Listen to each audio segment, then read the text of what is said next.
These women, during the past 25 years, have made huge inroads into changes for immigrant women. One of the major achievements is pushing for the domestic violence provision in the Australian migration laws.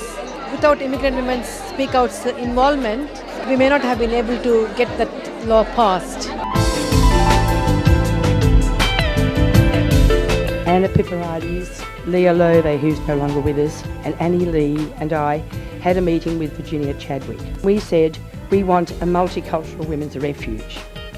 Well, she said, well, that's not on. However, she went away to her bureaucrats in Docs and they designed the Domestic Violence Project, which is currently still funded by Speakout and is a really important linchpin in the work of the organisation. I always loved being with you because not only was I proud of the way in which you carried out your mission as a peak body, being an advocacy group and a group which in partnership with government helped make good policy, but it was always such fun.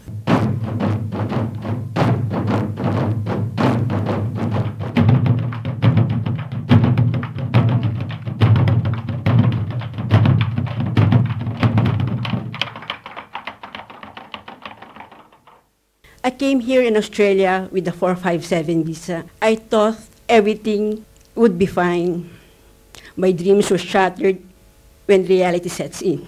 I was born in Turkey, in central Anatolia, to a family of 12 kids. I came to this country 7 years ago. I didn't know anybody, and I left my children back. So that was my first problem. I couldn't sleep because I was thinking about my children every day. It was very hard. I find myself in Australia at the beginning of 1975, actually in Sydney, with not a word of English. It was unlike what I was told when I went to the Australian embassy, that I would have a work. I was very much needed. I could not get a job. Refugees in particular come with practically nothing in their hands. And once they settle down, they need a job. I did feel like a drop in an ocean, in isolation. It's been 12 months and I haven't got a job, and I thought, what's going on? I can read, I can write, I can speak a little bit of English, so therefore that's qualification for a job. In hotels, migrant women in New South Wales are very concentrated in so-called back-of-house jobs, cleaning jobs, laundry, linen. They ended up in those back-of-house jobs as a result of a lot of factors, but one of which was employer stereotypes about what sort of jobs migrant women could do. But more importantly, once there, it was very difficult for them to move.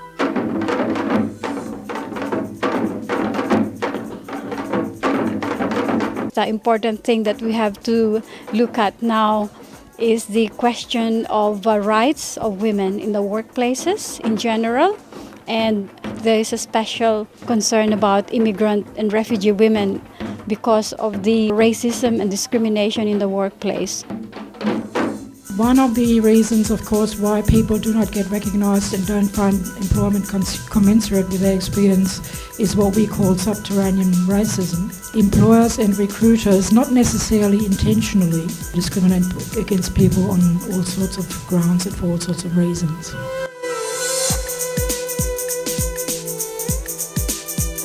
And the managers said quite openly that it was back-of-house jobs where they could really make cost savings because those workers weren't directly interfacing with customers. It was causing health and safety issues and accidents and disabilities, but the customers didn't see it. Government agencies, there's a tendency to say that it's a cost to provide resources.